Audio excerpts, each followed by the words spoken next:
Welcome to KickStreamTV. I'm joined by the legendary Brandon Block. Thank you very much. Lovely to be here. Lovely little setup you've got here. I really like it. Brandon will be headlining the Flashback and History of House gig later on in the Talks Head. I'm looking forward to seeing it myself. And I'm just going to ask you a couple of quick questions. It's fine. Absolutely fine, Adrian.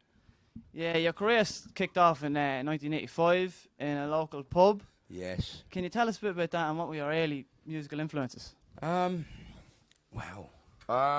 basically, in the 80s, pubs were the sort of clubs of what are the bars now. I mean, obviously, they were nightclubs, but they weren't as prolific as they have been.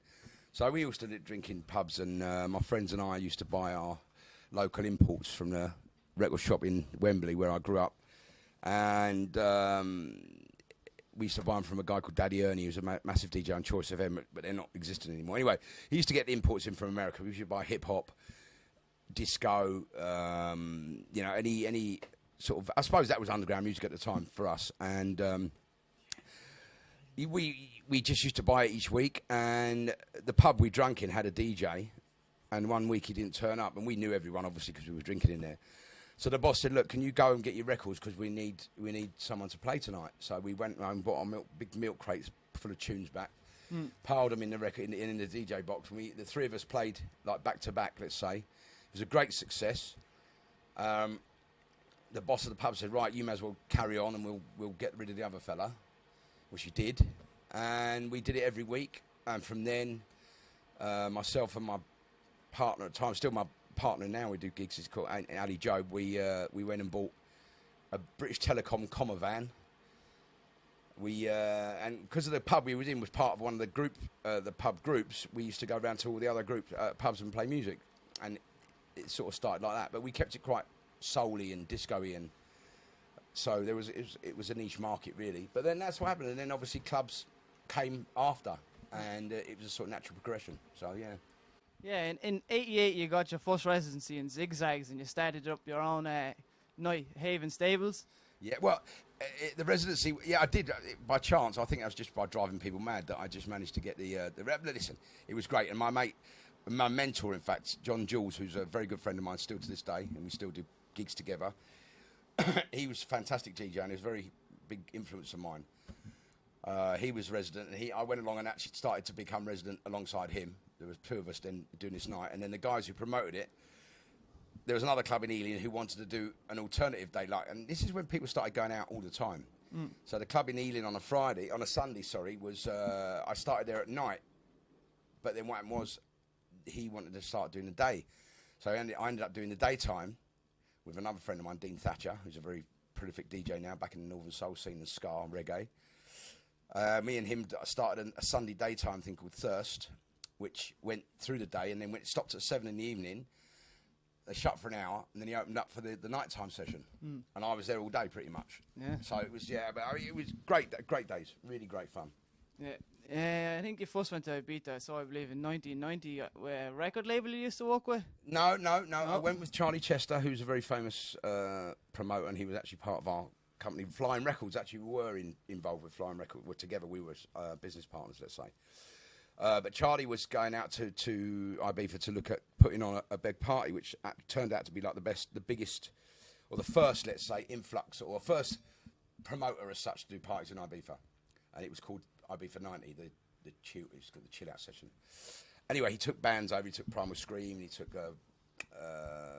Farley and Weatherall and Oakenfold and all these cool acts, and took them out to Ibiza at the farm as well, and put them on in various nightclubs.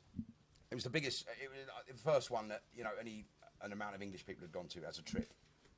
And so then, when he'd done that, I came home, and I went back the next year, and met up with Alex again, who just started Space, the Terrace. And he said, come and play on the Terrace with me. And I went the first day, we played together for 8 hours.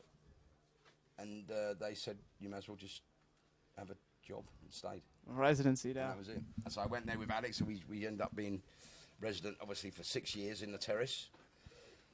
Sort of made it what it was, I suppose. Fantastic. Incredible in those days. What differences do you see from Ibiza back then to now? Like, I've been in it once in '08. Can you tell me what it was like back when it first started out? Like? I just think it was. Look, you know, it was a more about back when it first started. There was no reason to be. There was a reason to be there, but it was not for any particular reason. It was just because you were there. I suppose I can't explain that. It was. People were there because they just wanted to be there. It wasn't about anything. It wasn't particularly the DJs. It was for the ambience. It was the whole atmosphere of the island. It was the spirituality, the crazy people you meet. It was just the whole thing was just incredible. You know, obviously, promoters started coming. Listen, it's been fantastic, and then you know the island has become very, very rich and a very, very cosmopolitan place to go. But you know, back in and it just changes. You know, it's like anything that people start hearing about and start wanting to go to. So it just, you know, they have to cater for the influx of people. But yeah, I mean, the island's pretty much the same. There's more buildings, bigger hotels, but you know, the actual, you know, there's certain parts of it which haven't changed, and you know, it still has the same vibe, let's say. And when you go over there, would you stay there for the 3 to 4 months, or would you? Not now. I used to. I mean, I used to live there in 1990. I lived there for 6 months. Then 6 months. Then 6 months. Like, each year we'd stay for the whole summer, from the season, from like May to maybe October. But now there's no need for me to be there. I mean, I'm not doing this. You know, there's at the beginning of the summer there's thousands of people wanting to DJ go over there and get work in bars, clubs, and what have you. So you know.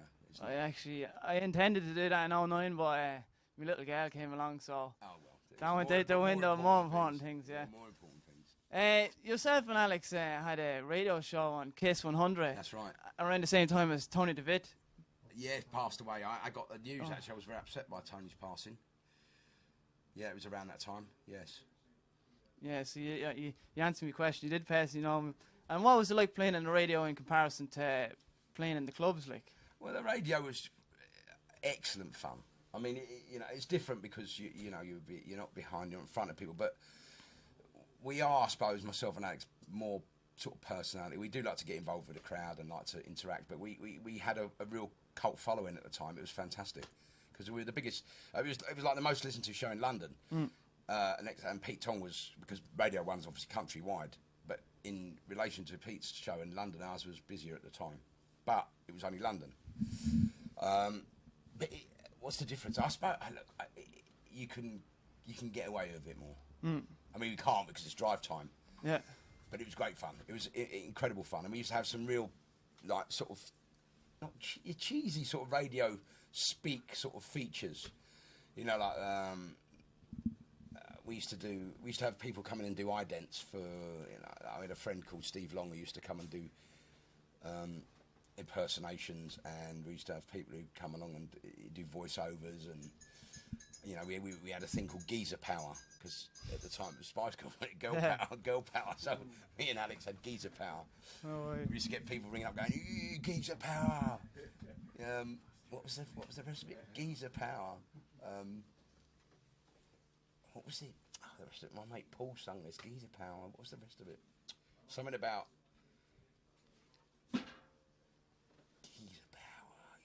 I can't remember. It was something, you know, like the Spice Girls with girl power. Yeah. Girl power, blah, blah, blah. So we had the Geezer Power one. That was funny.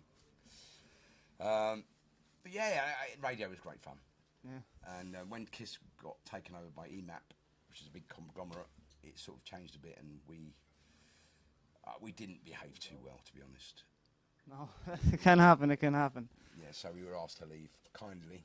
Yeah. It's a shame. We was there for quite a few years. It was a great fun. Loved it. You've DJ'd over 30 years now, and DJ'd in probably all the best clubs around the world. I'd like to think so. What have been one or two? Can you share with us one or two of your most memorable nights? I mean, often, because look, I suppose the way you look at it is when you go to somewhere. Back in a while ago, let's say, not I don't know now because I'm not so. But no, okay, so tonight, for instance.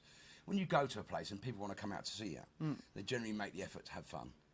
So if you go to each country or each town, let's say, on in particular night, they can all be fantastic. Yeah. So memorable. I mean, you know, there's too many to remember and too many great nights.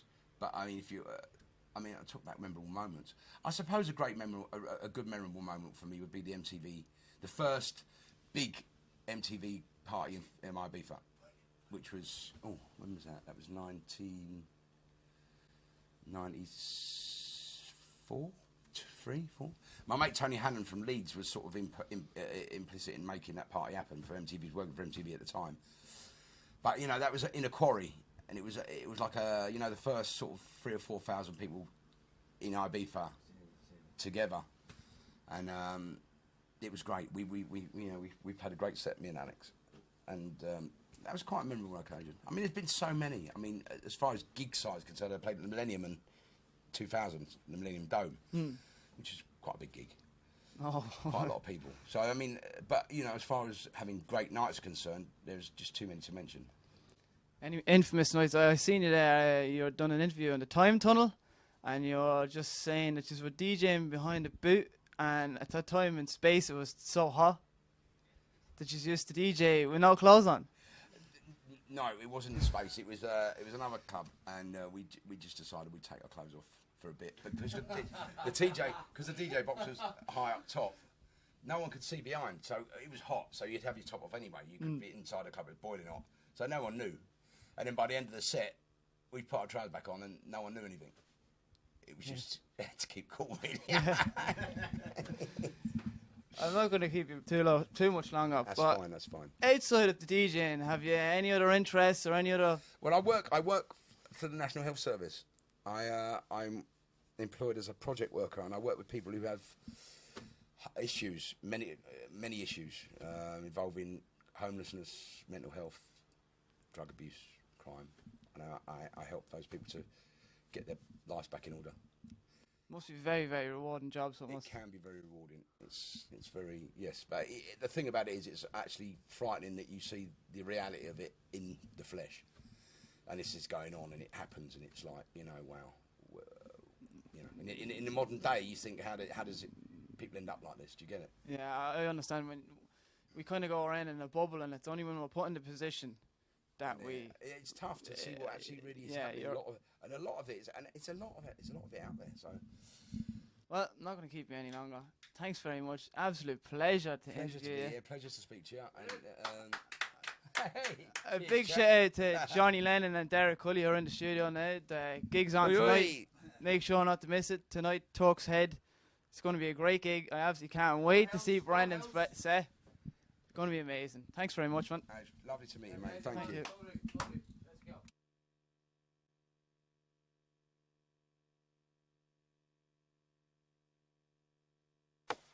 go.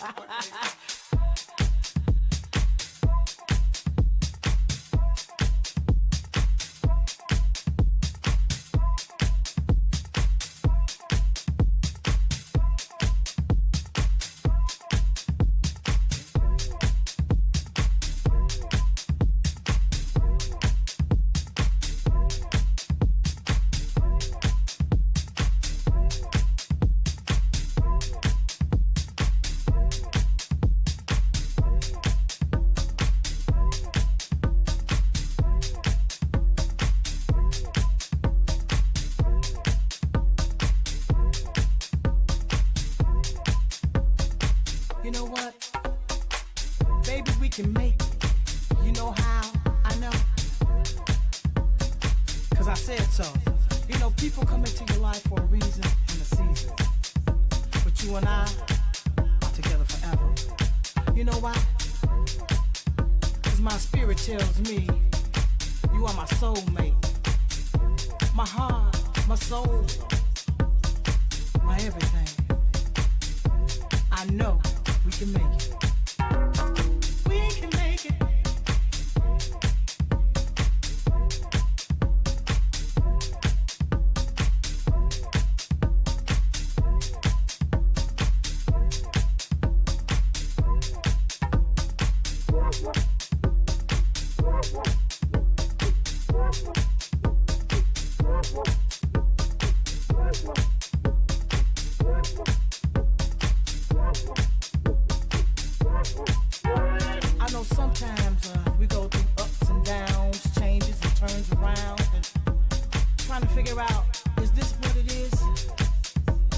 always gonna be you right, I'm wrong, you right? Is it gonna be 50-50, 70-30? Who knows? But you know what? I know we can make it. Who's right or who's wrong? As long as we agree to disagree. And you're still by my side. You know why? Because we can make it. We can make it.